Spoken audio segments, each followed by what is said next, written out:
In today's video, I am going to show you how to restore deleted posts on Instagram. Therefore, without wasting any of your time, let's jump to the video. If you have deleted some posts from your Instagram account and now you want to recover them, then what you have to do is to open the Instagram application. Click on these three horizontal lines at the top right corner of your screens. Then tap on your activity. Now scroll down to the bottom and click on this last option that says download your information. Then select request a download. Select your Instagram account and click on next. Click on the first option, complete copy, and then tap on submit request.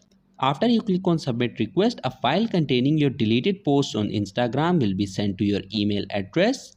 Once you have received that file, all you have to do is to download it and your deleted post on Instagram will be restored. So that was it for this video and I'll see you guys in the next one. Peace out.